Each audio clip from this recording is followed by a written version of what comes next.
All right, so we have an '07 Camry. Water pump's leaking. It was tough to find where it was coming from, but I had brake cleaned the entire side of the motor here, which is the best way to do it. And then we ran it, and then, sorry, I already have the belt off here. And then I could see, with it just idling, that the only place it was leaking coolant was just under the water pump pulley.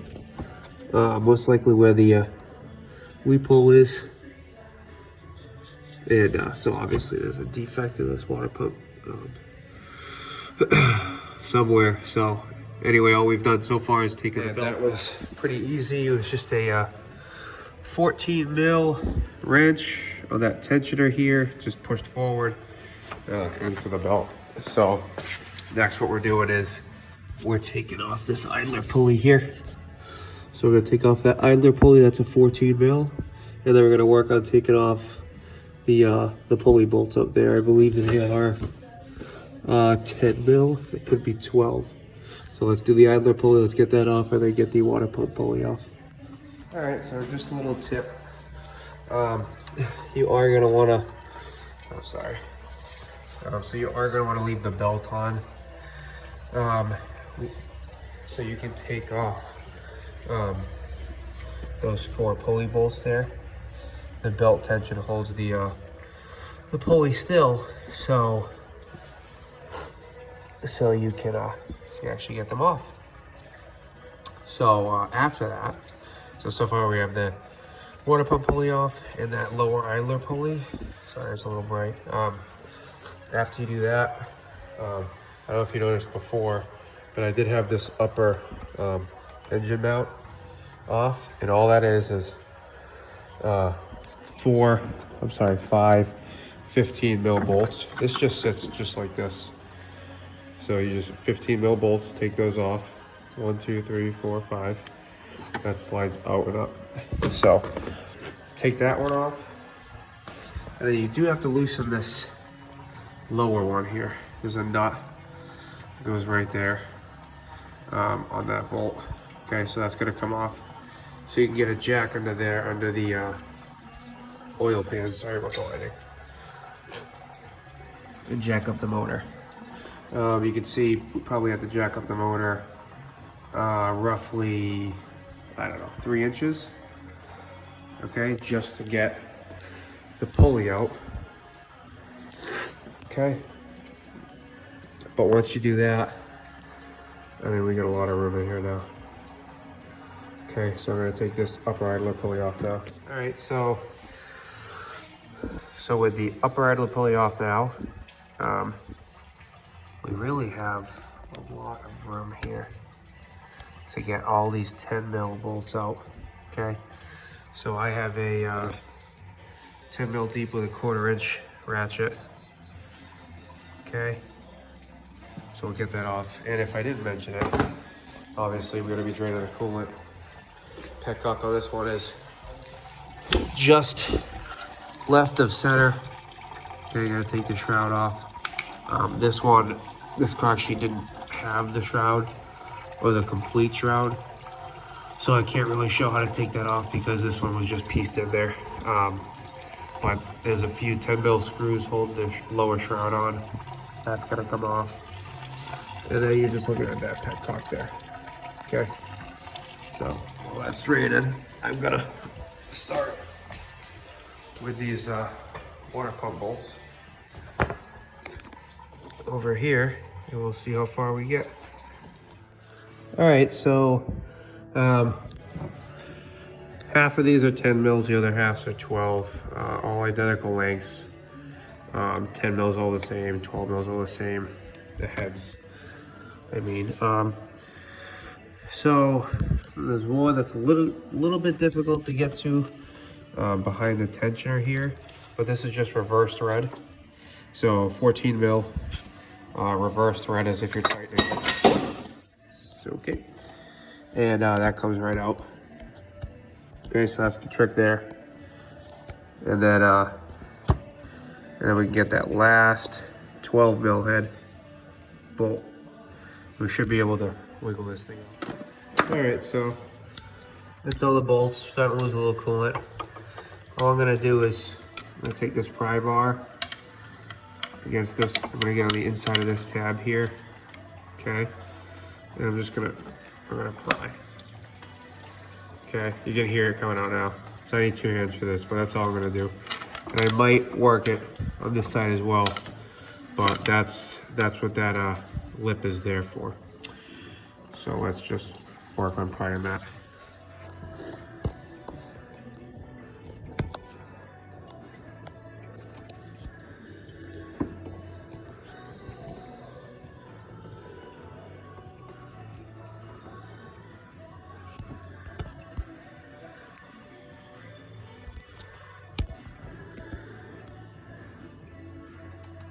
So you can see there that the water pump goes up on the other side of the thermostat housing as well. So you have 1 bolt, 2 bolt, 3 bolts. All right, so those are the 3 pieces of hardware for the thermostat. So now this thermostat's loose. So that's gonna come out here. I'll use 2 hands here, but I'll pry that off, and then the water pump should come right off. We'll get inside here with a pry bar. We'll get inside that lip there. That's what that's there for. And just pry against the block to pry it out. Oh, this thing's just full of surprises. So before the thermostat housing comes out, this motor mount plate has to come off. And you got 1, 2, 3, 4, 5, 6, 13 or 14 mil bolts. And then you'll have to take these off and this 10 mil off as well to finally get that free. And then this will come off, and then the water pump will be free. All right, so that's the thermostat housing out. Clamp here, obviously. And then there's a hose clamp in there. And now you can see this is wide open, and that does reveal 1 final 10 mil bolt to get this thing out. And voila. There it is. Looks like maybe a gasket failure. I'm gonna have to look. But anyway, there you go. It's out. All right, so it's important to clean up the face here where it mounts. I took some brake cleaner on a rag, wipe it down pretty good. Now I got some 600 grit. Even that's a little coarse. I wouldn't really go any thicker than that. 1,000 is probably the best to use. But yeah, clean this up good.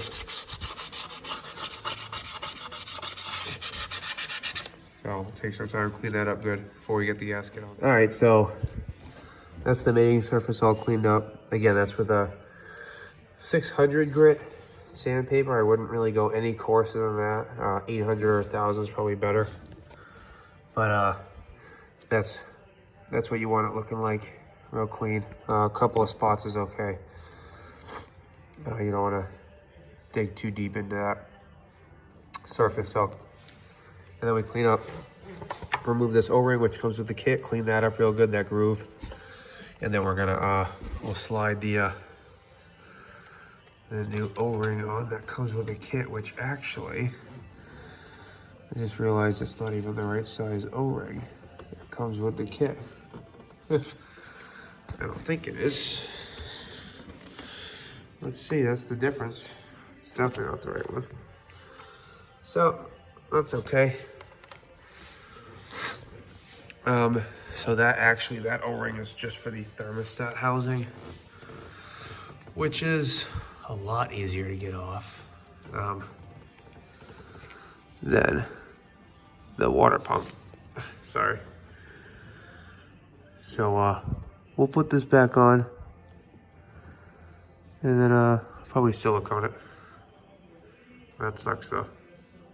So let's do that. Let's get that water pump. All right, so that's the water pump in. Again, you got the 12 mil and the 10 mil heads. So go ahead and snug those down. If you're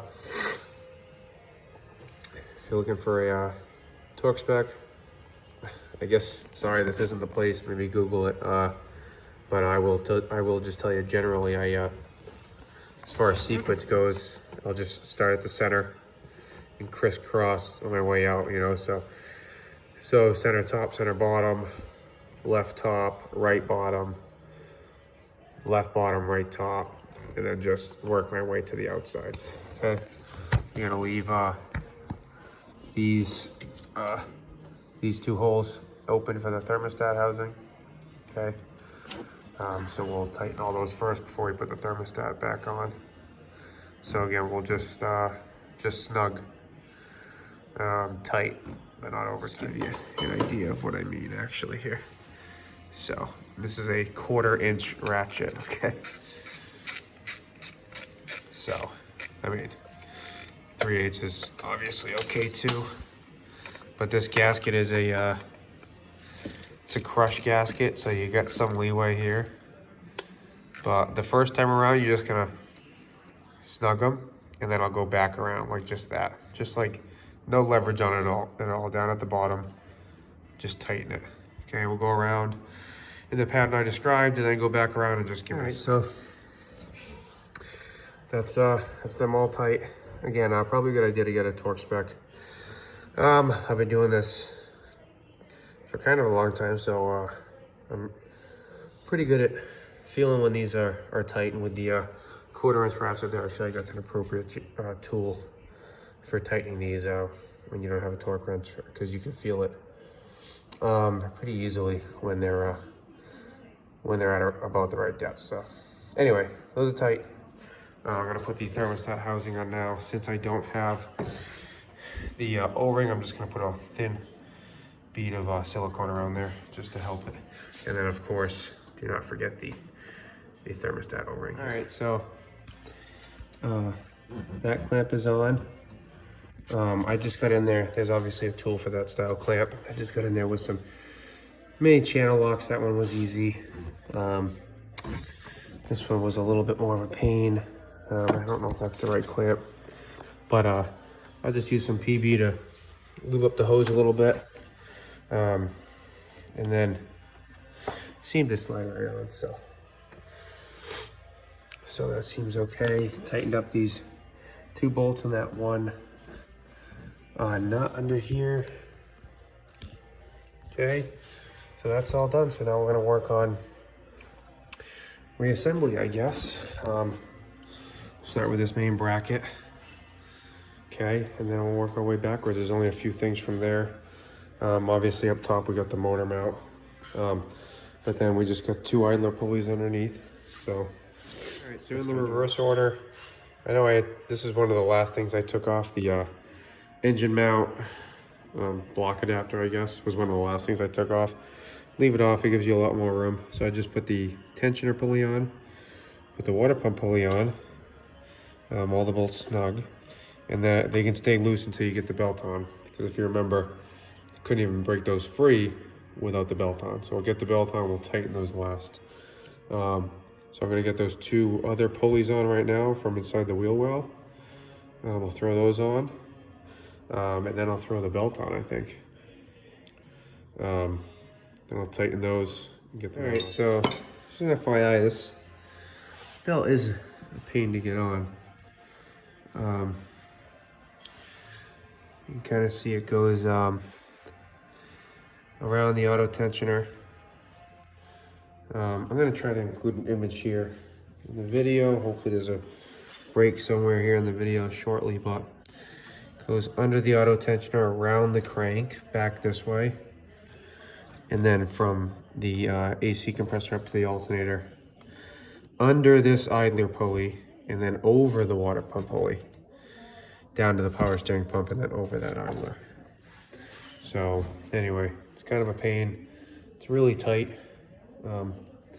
So now that I got it on there, I can tighten up these water pump pulley bolts, and then work on getting the upper mount on after I lower the motor.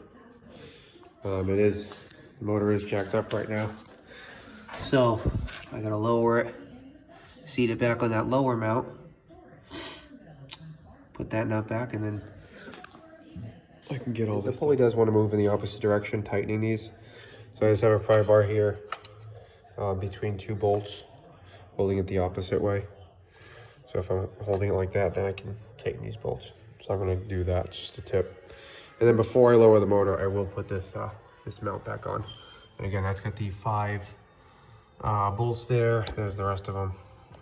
Okay, so we'll put that back on before we get this mount in place. Just be careful of the placement of those bolts. They only go in certain spots. There's like 1 or 2 long ones like here and here. You'll see what I mean. I didn't take note of that coming out, but going in, it's pretty obvious. So I lowered the engine. That lower mount, that bracket's seated on the lower mount again, so I'll tighten this nut. And then this upper mount here, we'll slide in here, and then drop in here, and then we got our bolts. For that, obviously the really long one is for the longest space here up top. Okay, and then the other ones are self-explanatory, so we'll do that. And then I have this cooling system bleeder valve off still. I feel like it's just easier to leave it off than to try to break this free from the union here. And I mean, I guess I could put it in and just leave it loose, but I'm gonna leave it out and fill the cooling system slowly, wait for coolant to come out, and then just drive this in. And then I'll know that I bled out as much air as I could. So I'll tighten these upper mounts now, and then I'll fill it with coolant. So time to add the coolant. Didn't lose much. Got a little here, and then I had a little in the drip pan. So try to put back what I lost, but coolant through here. Radiator cap is here, so I'll take this shroud off, add a little there as well. So we'll do that, and then I did break the bleeder screw free from the adapter there, and I have the bleeder screw loose. So fill the reservoir, and we'll fill the radiator.